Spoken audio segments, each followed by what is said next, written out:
Hi there, guys. This is William Palmer, and this is my last tutorial for the final. I was actually able to grab a microphone for this one. So, today we're going to be using Vital, which is a new synthesizer that I have very much been enjoying. And we're going to be creating NeuroBass, which is kind of like a drum, or was it drum and bass, kind of like a drum and bass, kind of bassy bass. Um, and the one that I've created so far sounds a bit like this.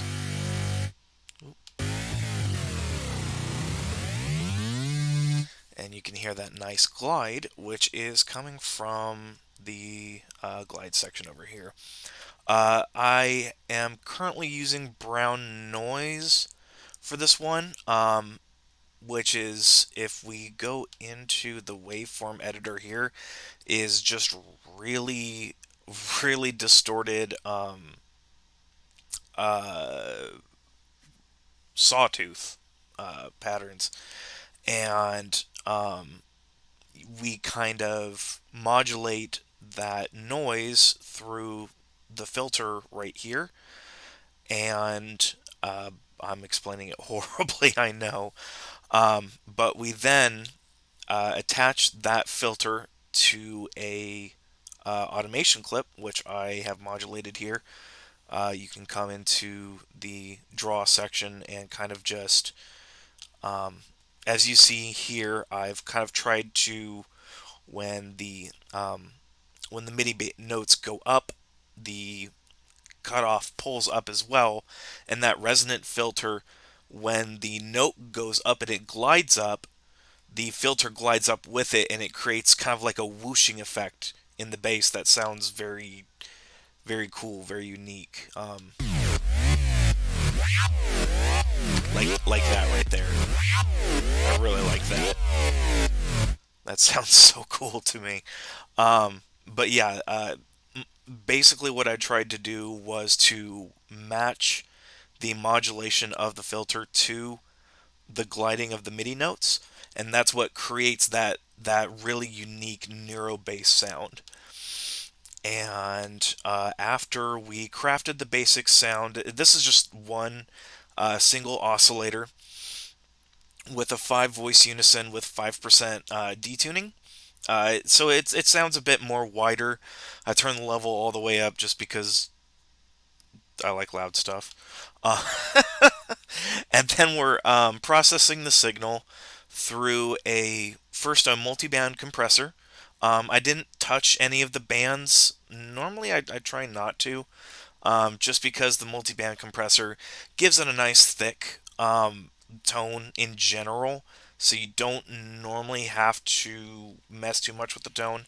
And in fact, a lot of the times I'll come over here to the single band and, you know, just flatline it, just flatline compression it. And then that compression is also being pushed through a soft clip distortion with not too much drive. I didn't want to completely murder the signal coming through it, but I really did want to push that growl.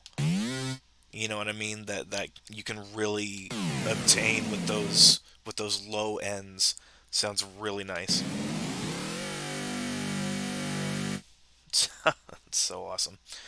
And like I said in my tutorial, we can actually completely rearrange these squares over here, so that the signal flows through these um, effects in the correct order. And so you could, put a chorus through a compressor, or a chorus through a delay, and then through a compressor, and then through a filter, and then through a flanger, and so on and so forth. It's actually really cool.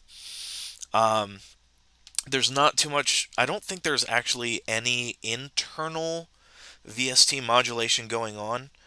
But this right here, just for future reference, is the modulation matrix, which any internal modulation of, let's say, I'll just do this just for the heck of it. envelope 1 will preset to the level. There we go. Um, yeah. Come over to the modulation matrix, and there we go. And you can completely, excuse me, you can completely change the source and destinations on these modulations, and it all lists it in one kind of convenient area. So if you ever need to, as you're sculpting the sound, you want to change a little bit, kind of just play with it as you're going through, this would be the source for all your modulations that you could do everything in one area. And we are going to, I mean, it's already linked. It's literally, the envelope is the volume envelope, but I just don't want that linked on there. I don't remember. Yeah, there we go. All right. That explains the majority of the NeuroBass. That was kind of the primary work that had to be done on this. Um, a really fun thing of this synth, though, before I go, is the fact that you can actually modulate the wavetables. And so let's assign this LFO to the brown noise wavetable here. And it freezes this, like the 2D resolution of this waveform, into a 3D wavetable, which can then be modulated through the LFOs. And when you do that, you can come up with some really cool stuff.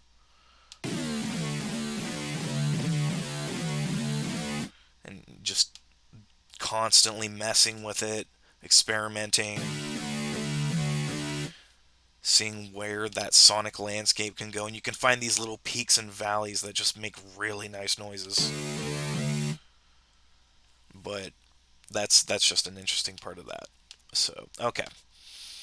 Um, Last, we have the sub bass, which was pretty standard. Oh, come on now. There we go. Pretty standard sine wave. The sine wave has actually a separate glide to it, which was a little bit quicker than the NeuroBass glide. Just because I wanted the sub bass to really have that rattle before the NeuroBass gets there, so that you can always feel that lower effect. Oh, I didn't do any internal processing, but I did push the sub bass through a couple of. I pushed it through OTT, so a little bit of compression, and then easy limiter, just to just to be safe, just because I limit everything. Um, oh, and then I created a MIDI um, thing for the drum kit. We could just check that out real quick. Or not? Not quite sure what's going on with that. Oh, I know exactly what's going on with that. Hold on. Sorry. This thing is. Yeah, it's free. Donate, kids. There we go. Okay. Now we'll check it out.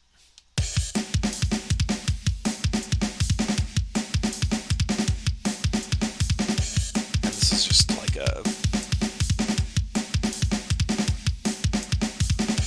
pretty standard groove that I wrote, just to just kind of like breakbeat, because mostly neuro basses are used in like breakbeat and drum and bass and kind of stuff like that. I probably should have added a reverb to this, give it a bit more room, but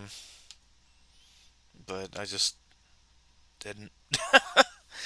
And then here is the full result. Enjoy.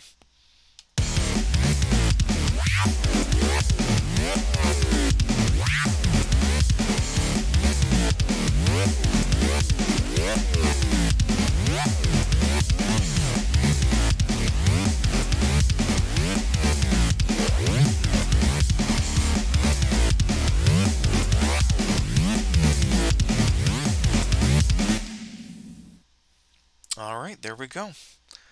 I know the drums sound a little bit thin and probably a little bit tinny, but yeah.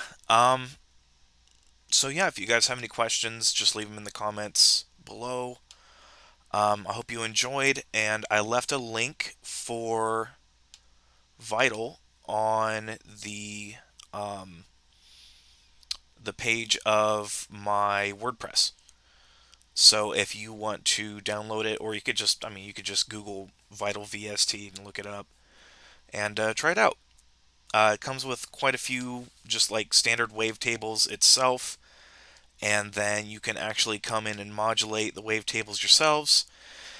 And I mean, it's kind of endless because then you can modulate those wavetables through LFOs and envelopes and just design and design and design. Anyways, I hope you guys have a happy holidays and see you later.